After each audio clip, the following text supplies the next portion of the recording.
నమస్తే, welcome to Suman TV. నేను మీ Krishnaveni. Sugar వ్యాధి ఇది ఒక్కసారి వస్తే జీవితాంతం మెడిసిన్ వాడాలి, తగ్గడం ఉండదు అంటారు. అసలు నిజంగానే షుగర్ శాశ్వతంగా తగ్గుతుందా? పరిష్కారం ఉందా హోమియోపతిలో? ఈ విషయం గురించి మనకు వివరించడానికి ఈ రోజు మనతో పాటు ఉన్నారు ప్రముఖ హోమియోపతి వైద్య నిపుణులు చేతన్ రాజు గారు. మాట్లాడతారు. సార్ నమస్తే. నమస్తే మేడం. సార్, షుగర్ ని రివర్స్ చేయవచ్చా? అసలు శాశ్వతంగా పరిష్కారం సాధ్యమా హోమియోపతిలో? చూడండి, రోగం వస్తుంది కదా, రోగం వస్తే రోగంకి ఏదో నివారణ కూడా ఉంటుంది.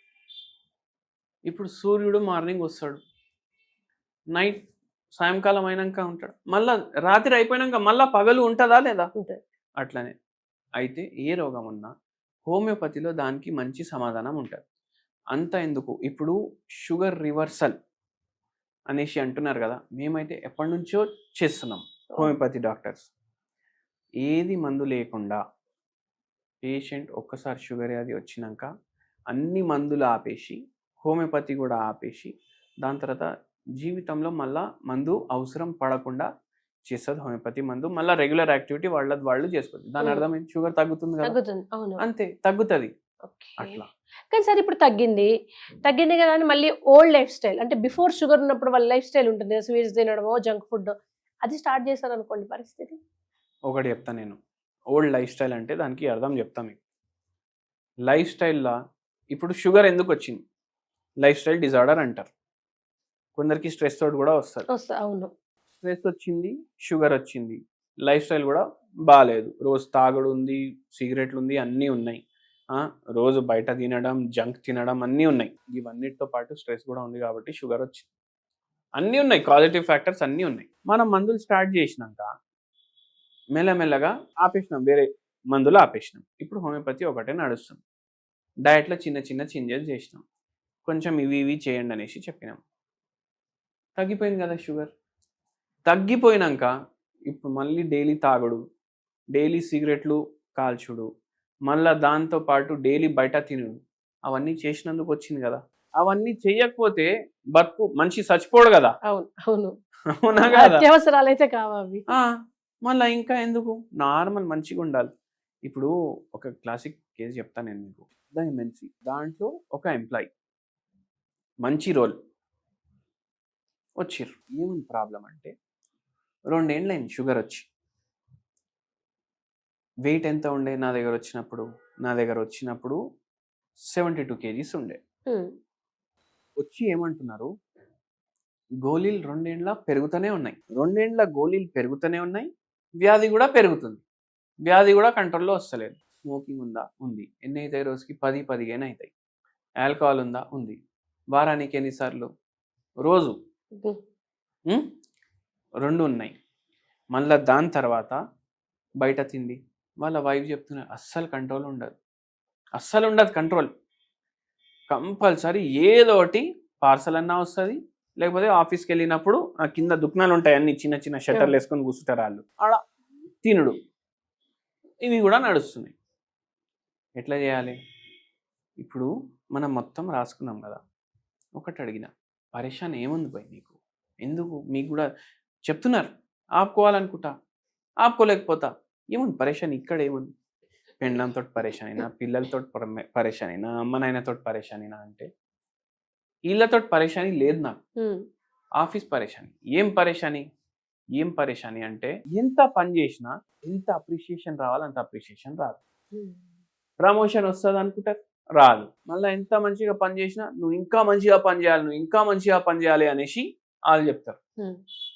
మేనేజర్ తోటి ఈ లొల్లిలన్నీ. మళ్ళా మేనేజర్ అంటే ఈయన ఏం పొజిషన్, మంచి స్థాయిలో ఉండే, 5-6 లక్షలు అయితే జీతం ఉండే నెలకు, మంచి స్థాయిలో ఉండే. ఈయన పైన తోటి పరేషాని, కిందోళ్ళతోటి పని చేయడానికి కుదురుతలేదు.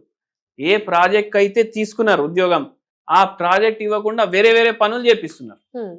ఇప్పుడు ఎట్లా ఉంటది అంటే, ఇప్పుడు మనం ఒక క్యాబ్ బుక్ చేసుకున్నాం అనుకో, ఇది ఆయననే చెప్పింది, ఇది మనకు. మీరు క్యాబ్ బుక్ చేసుకుంటారు, మార్నింగ్ నుంచి సాయంత్రం వరకు బుక్ ఉంది, 8 hours 80 kilometers ఎంతనో ఉంటుంది. ఆడ తిప్పాలి కదా. అవును. ఆయనకి తిప్పకుండా అక్కడే కూర్చోబెట్టింది. మీరు ఒక్కరోజు వస్తాడు, మీరు రోజు వానికి బుక్ చేసి నెలకు మాట్లాడుకొని ఓన్లీ వస్తుండు కూర్చుంటుండు పోతుండు. ఆయనకి ఏమనిపిస్తుంది, పైసలు కూడా మీరు కరెక్ట్ ఇస్తున్నారు, హ్మ్. అరే ఏంద్రా నేనేం పని చేయనీకి వచ్చినా కుసుటున్నా పోతున్నా అనేసి అనిపిస్తుంది కదా. అనిపిస్తుంది, అవును. ఈయనకు కూడా అట్లనే ఏం పనికైతే పిలిచిర్రు ఆ పని చేపియకుండా వేరే పని చేపిస్తుండ్రు. ఐదర్ పని ఇస్తలేరు, లేకపోతే ప్రాజెక్ట్ మీదకి వెళ్ళి తీసి బెంచ్ మీద వేస్తారు అనేసి బెదిరిస్తుండ్రు. ఈయన పరేషాన్. మళ్ళీ నైట్ కూడా అదే ఆఫీస్ది పని నడుస్తుంది మైండ్లా. ఏం చేయాలి, ఈ ఉద్యోగంకి వెళ్ళి చేంజ్ చేద్దామంటే ఇంకో ఉద్యోగం వస్తలేదు. హ్మ్. ఇవన్నీ ఆలోచించి ఆయనకు ఇట్లా బాధ అయింది. అంటే ఓకే. ఏంది అంటే ఏ ఒక మంచికి రెస్పెక్ట్ కూడా కావాలి. Yes, yes. ఆ రెస్పెక్ట్ అవధతోటి కాదు, నిజంగా ఎంప్లాయీలు బాస్లు అందరు ఇవ్వాలి. గివ్ రెస్పెక్ట్ రెస్పెక్ట్ అంటారు. అవును. ఇప్పుడు పోతుండు ఉద్యోగం చేస్తుండు కానీ రెస్పెక్టే నాకు లేనట్టు అనిపిస్తుంది, నేను ఉండి కూడా ఏం చేయలేని పరిస్థితిలో ఉన్నా అన్నట్టు అనిపించి ఇట్లా బాధతోటి అన్ని అలవాట్లు పెరిగి ఇంకా ఓకే. ఇట్లా వచ్చింది. సో షుగర్ కి మల్టిపుల్ ఫ్యాక్టర్స్ మల్టిపుల్ ఫ్యాక్టర్స్ ఉంటాయి. స్ట్రెస్ ఏమో దాంట్లో ఇంకో ఇంపార్టెంట్ ఫ్యాక్టర్.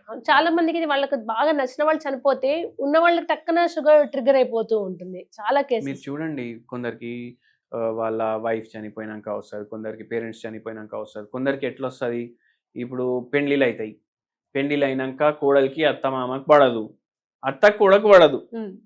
ఏం చేస్తాడు మొగుడు, అరే సరే రా భయ్ సపరేట్ ఉందాం. ఇప్పుడు సపరేట్ ఉంటే అరే అమ్మ తోటి దూరమైన, నాయన తోటి దూరమైన, అది బాధతోటి వాళ్ళకు వస్తుంది కొందరికి. ఓకే. అట్లా సార్ ఇప్పుడు హోమియోపతిలో పర్మనెంట్ సొల్యూషన్ ఉంది, at the same time home remedies ఏమైనా ఉన్నాయా దీనికి? హోమ్ రెమెడీస్ నేను ఒకటి చెప్తాను. మెంతి గింజలు ఏం చేయాలంటే ఇట్లా వేయాలి, డబ్బాలో పెట్టుకుంటారు కదా, ఇట్లా వేయాలి. ఒక దాంట్లో ఎన్ని వస్తే అన్ని తీసుకోవాలి, కటోరలో వేయాలి, నానబెట్టేసి పెట్టేసేయాలి. అది నెక్స్ట్ డే మార్నింగ్ మీరు ఇడ్లీ చేసుకున్నా, దోశ చేసుకున్నా, ఏది చేసుకున్నా, గ్రైండింగ్ చేస్తారు కదా ఇది కూడా దాంట్లో వేసేయండి. ఒక్క మనిషికి ఇది, ఓకే, ఒక్క మనిషికి ఇడ్లీ చేసుకున్నా, దోశ చేసుకున్నా, ఒక్క మనిషికి ఇది. మీరు ఇద్దరు ముగ్గురికి చేస్తున్నారంటే 3 వేయండి, ఒక మనిషికి ఒక పిరికెడు. అట్లా చేయండి. అది రెగ్యులర్గా మీ బాడీలో పోతుంటుంది. మళ్ళా నానబెట్టేసి ఆ వాటర్ తీసుకొని అది కూడా తాగండి, అది కూడా హెల్ప్ చేస్తుంది. మళ్ళీ ఇంకోటి చెప్తాను నేను, పుదీనా, కొత్తిమీర ఒక 2 కట్ట, పుదీనా అంటే 2 కొత్త కొత్తిమీర, దీంట్లో కొన్ని పల్లీలు వేయండి, కొంచెం ఉప్పు వేయండి, మిరియాల బుక్ని వేయండి, గ్రైండ్ చేయండి, చట్నీలా తయారైపోయింది. అవును. ఇదే దాంతో ఇడ్లీలు దోశలు తినండి. ఒకసారి తిని చూడండి ఎట్లుంటుంది. మనం ఏం చేస్తాం, మనకు పల్లీల చట్నీ, పుట్నాల చట్నీ, కొబ్బరి చట్నీ అయితే ఎక్కువ ప్రిఫరెన్స్ ఇవ్వద్దు. బాగుంటుంది, టేస్టీ ఉంటుంది, కానీ ఎక్కువ ప్రిఫరెన్స్ ఇవ్వకండి. ఇట్లా చేసుకోండి. ఒకవేళ మీకు కంపల్సరీ పల్లీల చట్నీ కావాలంటే వేయండి ఇవి దాంట్లో, కొత్తిమీర ఒక కట్ట వేసేయండి, కొంచెం పుదీనా వేసేయండి. కొందరు చేస్తారు, కొందరు చేసి టేస్ట్ కూడా బాగుంటుంది. చింతపండు కూడా వేస్తారు, చింతపండు కూడా వేయాలి, కొందరు ఏమనుకుంటారు, అరే చింతపండు తింటే షుగర్ పెరుగు, చింతపండు పులుసు తింటే షుగర్ పెరగదు. మీకు షుగర్ వల్ల ఏమైనా ప్రాబ్లం అయితే కూడా అది ఫైట్ చేయడానికి కూడా హెల్ప్ చేస్తుంది. ప్రాబ్లం ఏంటంటే ఆ పులుసులో మనం చక్కెర వేస్తాం, బెల్లము చక్కెర చక్కెర వేస్తాం, అది ప్రాబ్లం. అట్లా. Thank you so much sir.